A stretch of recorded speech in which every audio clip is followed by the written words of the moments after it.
Okay, so you've been on the X-Files quite a few times. What we want to know is, were you a fan of the show before you started acting on it? Are you still a fan of the show? I hadn't watched it before I did the first episode, actually, the one that I played Madame Selma in, and Like Ruckman's. with that, yeah, Yeah. and and I've watched it sporadically over the years. I'm not a big TV watcher. That's one of the things. So I watched it at different times. And the last season I watched, like the one where we did Chucky and Judy and stuff, I did watch the entire season.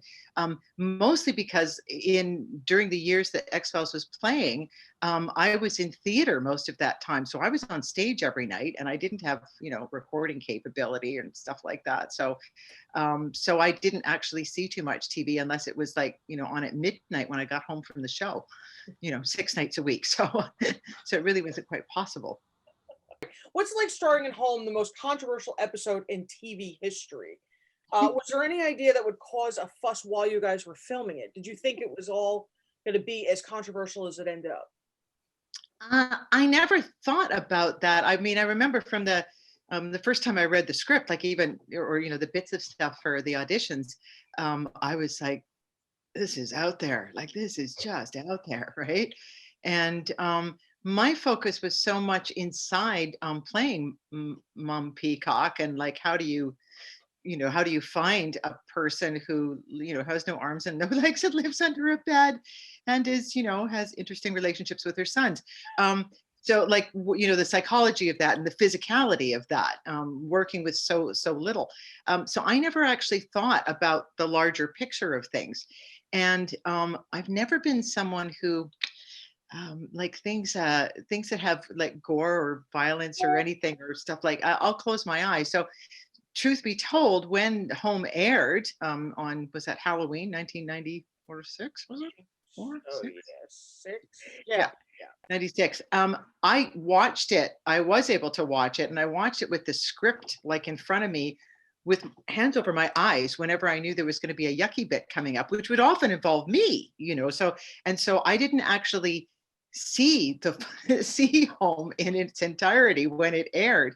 And I was quite, but it was amazing. And I was quite shocked when it, was like, oh, people went there with it, did they? Like, they were really, people thought there was a political commentary being made on, people who lived in a certain area of the country and all this stuff that was quite shocking. And thank goodness there was no internet at that time, because even for the next 3 years, whenever I go to some gathering or something, people go, oh, Karin played, Mother Peacock. And people would literally scream, like they would scream, shriek and say things like, you ruined my childhood. And you were like, oh my God, like people were so, overwhelmed by it. So I had no idea. And then it became like this thing. And it was you sort of go, where did that 15 seconds come from? That's really whatever. Anyways, when I first met Glenn Morgan at an audition for a film he was doing a couple of years later, and we giggled, we laughed and looked at each other like, for goodness sakes, like who'd have thought that it would have gone to there? So it was only afterwards that I thought about it and thought, this is such an amazing piece of writing. As a, it's like a little an exquisite little indie film almost. Home as an episode is beautifully directed, beautifully written, the music, the everything. It's gorgeous. And so I began to develop an appreciation for it as a sort of iconic piece of filmmaking.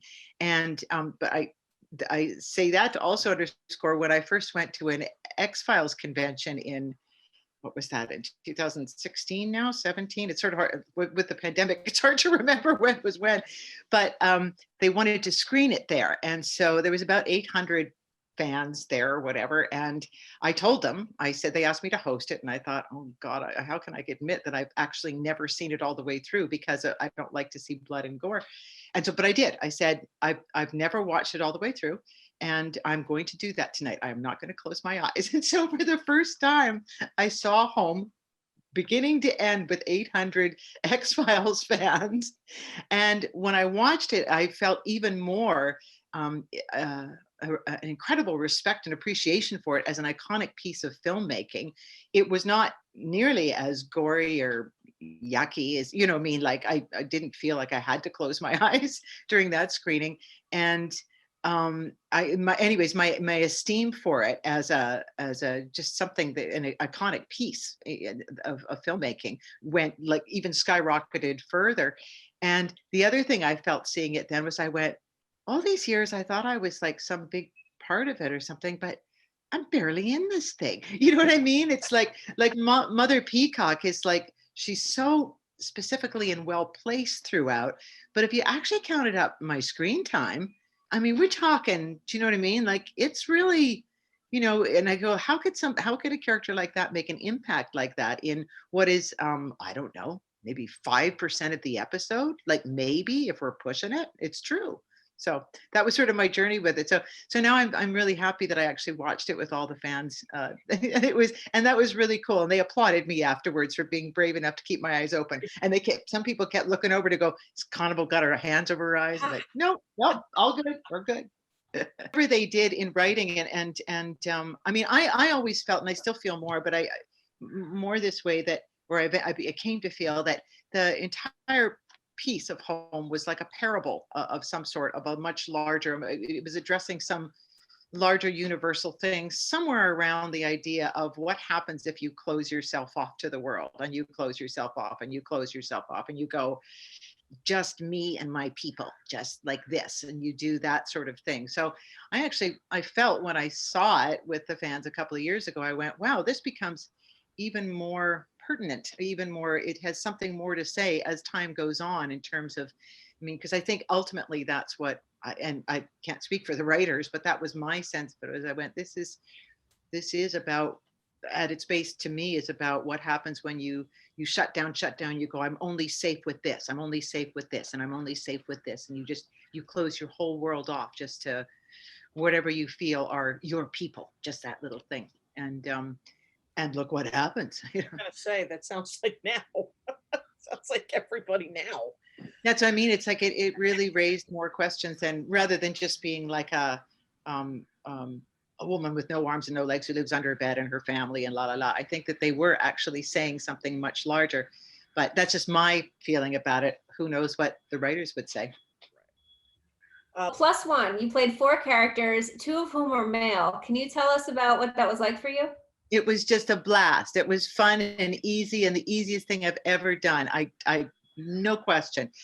It was like such a joy that Chris decided to write that for me. Do you guys know how it came about that I was playing a man on that? Okay, I'll tell you.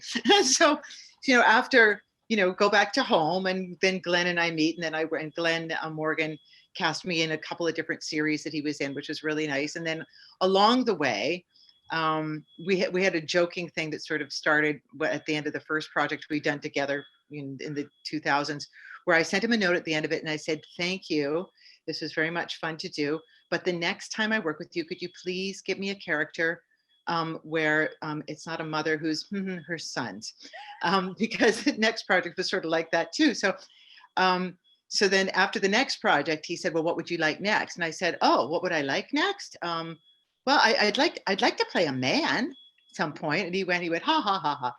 And so we got to the next project, the next series. And he said, what did you ask for last time? I said, well, you didn't give it to me this time. I said, I wanted to play a man. And he went, oh, right. Okay. And so a couple of years later, when the X-Files came back, little did I know, but Glenn was starting to work on this angle. Karin wants to play a man. So they were looking for a way to fit me into, you know, the new X-Files things. And I think I auditioned for many things, 5 things, the first of the 2 new seasons, and nothing fit. And then in the second summer, suddenly I got a call saying, what's your availability in August? And anyways, Chris has written something, he'd like you to look at it and like sort of do, not an audition, but like a test tape. Right. They sent over these pieces of script, and it was a scene for, you know, Chucky and Judy, like a scene for each of them. And I looked at this and went, this is amazing. This is amazing. This is not just one man. This is like a double man plus a double woman. This is like, it's the actor's dream. And so once I launched into that, and I tend to kind of work energetically, like where hopefully a lot of makeup isn't going to be required. And so really what I did for my audition or my test tape for Chucky and Judy and Judy is where we wound up going in the actual thing. Like I altered my voice for each side of them, and for Chucky, I greased my hair back and I got a little $5 mustache and glued it on, whatever. Gave myself some sideburns and solid eyebrows and just sort of did the thing. And so basically, by the time I even got to the special effects makeup stuff with Bill Terazakis for the first time when they were going to look at stuff, and I thought, well, Bill's going to want to put a wig on me, and you know what I mean? They're not going to they're going to go somewhere from where I went in my audition stuff. And Bill went, no, Chris says he wants to work with as little as possible. So I said, I don't even get a wig. He went, no, we're just going to grease your hair back just like you did. And Bill made some wonderful little real sideburns and a better mustache than my $5 Bizarro Novelties, mustache that I bought. And they did just very subtle things, but they pretty much gave it over to me to be able to act Chucky. And then Judy, I could just sort of find where she was. So it was all like all the wardrobe and the makeup, it was just sort of came organically from what I had done. And then we just had a blast. We just had an absolute blast. It was joy from beginning to end. It was, people were sort of like amazed at how could you do these transformations? This stuff is easy as pie for me. It's just wonderful. It's easier, say, than by far than say doing doctoring scenes or when you have to do surgery I don't know. I mean, I literally found going in to do the first surgery scenes on Good Doctor 50 times harder than playing Chucky and Judy and Judy. But you were literally in almost every scene. Yeah. That had to be insane for you as an actor. Like non-stop, 16 hours, whatever it was. It was that fun. Yeah. Yeah. And we did, we didn't do Chucky and Judy stuff on the same day. Right. We would do some Judy things. Some, we'd go back and forth between the Judys on the same day, but the Chucky and the Chucky things. But no, I could have gone on like it was literally falling off a log. It was easy as pie. I could have done an entire series as Chucky and Judy happily. I could still to this day just go, give me, somebody write a series for Chucky. I'm ready. Let's go. What was so weird is that because I thought, oh, well, this will be cool. Like it'll air and people will go, oh, that's the last thing I expected. But it happened was most people didn't think I was Chucky. I was like, what the hell? How is this possible? Like I have almost no makeup on. This is me. How come you? And so it was like so I remember writing to Chris and going, Chris, nobody even knows I'm Chucky. Never mind the lack of makeup or anything. Nobody thinks I'm Chucky. Like there were whole reviews that came out going like whoever the guy was or whatever, like Karin was good as Judy, but whoever the guy was, I'm going, it's me. It's ridiculous. Thank you. It's one of my favorite. It's probably up there.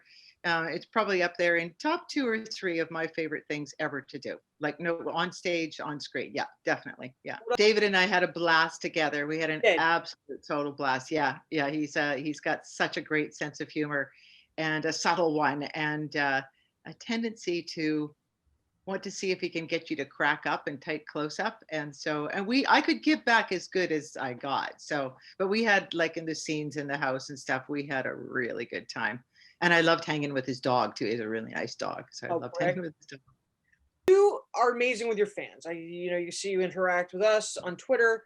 And you've been to X-Fest, which we apologize, we were not there. My daughter was born 2 weeks earlier. I blame her. Oh my.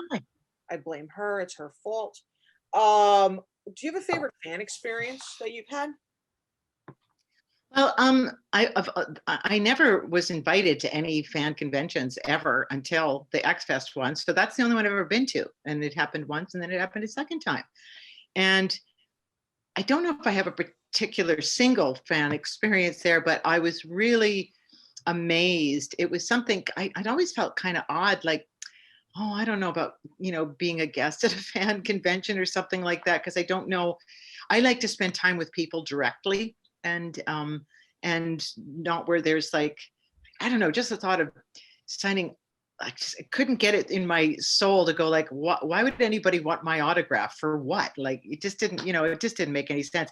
And how can that, become any kind of a real interaction outside of you sign something or whatever. So what amazed me is that both of those weekends were incredible in the interactions with everybody, like with everybody at all times. And I couldn't, whether it was, 10 minutes at the autograph table, or, running into somebody in the hallway and having a conversation, or getting to know Kelly and Jim, going into their music, they with their wonderful X-Files preservation thing, and watching the development of that over the two things. And now, of course, they've got the whole museum going, which is fantastic. Just meeting everybody. And I guess one of the really cool things that came out of that is a lovely lady, Sarah Knight Roussel, who's she has her clothing sort of design company, Rue Rags, in Louisiana, and she was a fan who'd come to those things. And she and Nita, another fan, came up to me at the second one and asked if I would ever be interested in doing something in support of orangutans. And I was like, yes. So their idea, and what do you know, I think it was the next summer, Sarah designed an X-Files thing based on Chucky, like a Chucky and Judy shirt. She did a design. And so between Nita and Sarah and I added signed pictures of Chucky and Judy to this. Anyways, we did this thing with the X-Files fans, and as a community, there was enough money raised to adopt. I think the first year we adopted 5 orangutans for a year in Borneo, and that was such a success that we went on to the next. We did a second thing at the Christmas time. With cards, and Nita and Sarah and I each did card designs. And we did another whole thing to do more support for orangutans. And then last year went again, and Sarah did another fantastic design for t-shirts and bags and stuff, X-Files oriented. And this time we adopted 12 orangutans. What? The X-Files community. You guys didn't know about that? Like, this is amazing. This all went on through, and this is the Files community. That's what. So what I love is that the crossover and the coming together of worlds like this. So it basically brought my world of orangutans together with the world of X-Files. And now I think and it's amazing that Sarah and Nita initiated this. So in terms of a fan experience, I go, well, this is an ongoing one that is like, and it's amazing. And now they're doing all kinds of fundraising things with other people with X-Files for other really fine, really worthy causes and stuff. So it's endless, the X-Files community. So that as a fan experience, I go, well, I more think of myself as part of the community than anything else. And wow, isn't that cool? My feeling about Chris, who is such a magic man, like his heart and soul, and Glenn Morgan as well. Those are the two that I know. They've always been to me the magic men, and I mean as human beings. They're right up there. There's only, if I have like a top 5 people that I really have loved to work with, like Andy Serkis would be one of them. Chris Carter would be another. Glenn Morgan, just for their hearts, not just for their talent, but for their humanity and who they are. And I think Chris's spirit as that, it's a very generous, respectful, caring spirit, and I think that has infused the show from the get-go and infused the experience of it. I would go anywhere to work with him. Anytime I just drop things like a hat. I do the same with Glenn Morgan. Absolutely, no question. Not because of but because of who they are as human beings. And I think that's what's at the core of it. And it sort of, energy draws like energy, if that makes sense. So, and X-Files has been obviously incredibly special to me throughout, hugely special. What were some of your favorite memories while guesting on the show? Just from the set, from the crew, from interacting with whomever, anything funny happened, anything you could share with us?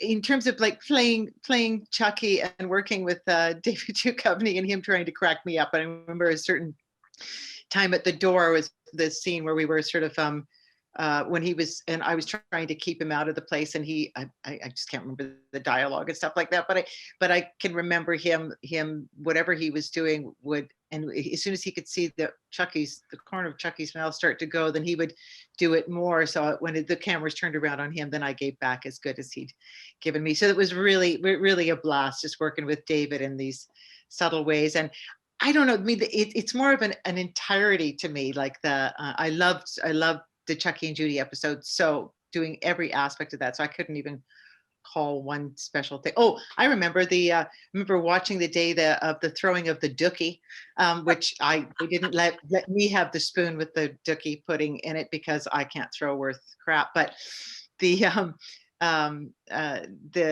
fellow who was doing it in props was a good thrower, and Kevin wanted him to land it in a very specific way right on the door, so it would just go splat and then like this.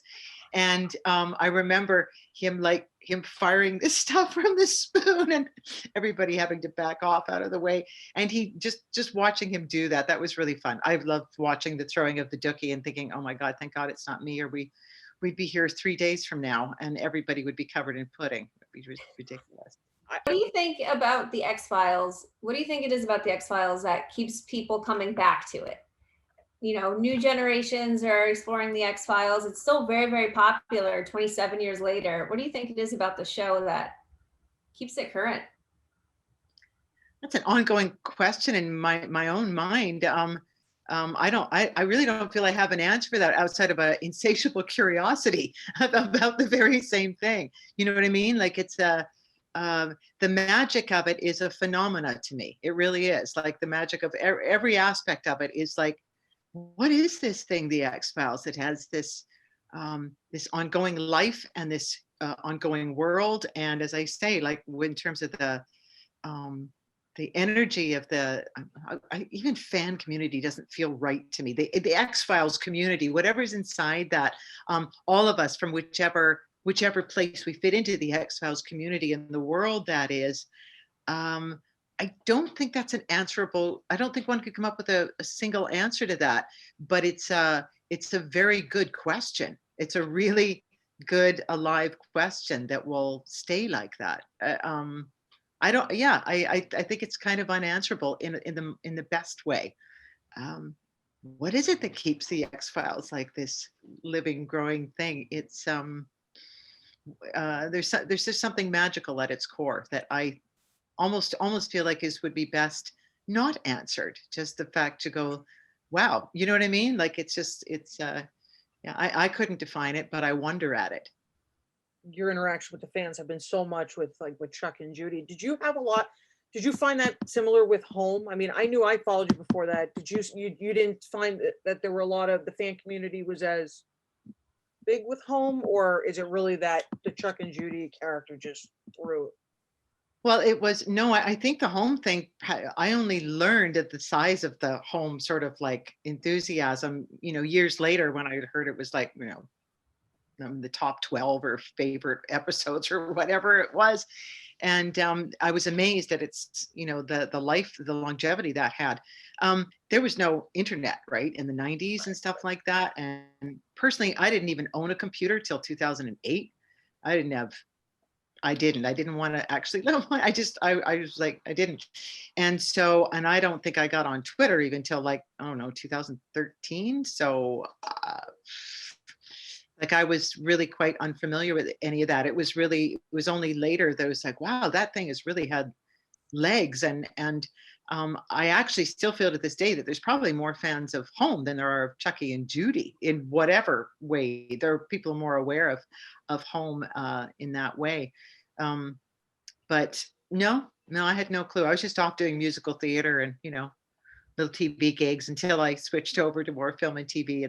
So the last question that we have is something we ask everybody. It's something we've broadly to everybody. We wanted to ask you what would your message be to the fans over the last 25 plus years? Thank you. I really don't have I can't think of anything else to say except, I'm just so grateful to sort of be a little part of this world and sharing it with everybody. So thank you. That's it. He's in there all the time. You just have to just go find Chucky and he's right there. It's just. Actually, one of the things that what have I gotten over the years? And also from orangutan people too. Like there's tons of orangutan professionals who are big home fans. And so I often will get at orangutan conferences or stuff like that. Somebody, could you do it right now? So I go walk up and go, I'm hungry. I'm hungry. And skin people go, because they've always remembered Mrs. Peacock doing that, which was always my mantra to get into the character. But you can come from a voice thing, right? So which is that's how I found Mrs. Peacock, was literally from the voice. I'm hungry. I'm ready. And that would just sort of, isn't it? Like when you find, because you could find the physicality, just like, with Chucky and Judy and Judy, I found their physicality, I found their voices, which led to everything else, just sort of how they move through the world and stuff like that. I mean, and I don't know, I'm probably the closest to nice, Mike Karen personally is somewhere between nice Judy and nice Chucky. I think, in the sense that I totally can understand where little Judy, nice little Judy, is scared of the world and shy and all of that, and that's a lot closer to me. But you get great, as somebody said this to me once. It's like you're probably going to find the most fun and success with characters that are your alter ego, the ones that you don't live out there. And Chucky's definitely like, I mean, it's just so. I mean, it's so wonderful to get to go into a guy like that who is. If we played a female like that, they would call us a bitch. Let's put it that way. But if you play a guy like that, people just go, "He's an asshole." What I mean, they don't, right? They don't. There's no judgment call made. So it's so freeing as a woman to play a guy who's a complete jerk and go, "Yeah, I can." Like nobody. People don't cast aspersions, or if it was, well. Here's a good example, just so that I know this isn't part of it, but like Penelope on Big Sky, Penelope is not too far from Chucky in some ways. And people were like, oh, she's awful. She's da da da da da da da da. You go, that's really interesting, because people make a judgment call there. Whereas with Chucky, they just go, what a jerk. What kind of what a fun jerk. As opposed to, they don't go, oh, he's the devil. They just think he's a fun jerk. But with Penelope, they go, oh, she's the devil. Thank you for inviting me to do this. It sounds like a wonderful project. I'm really looking forward to seeing it. And we'll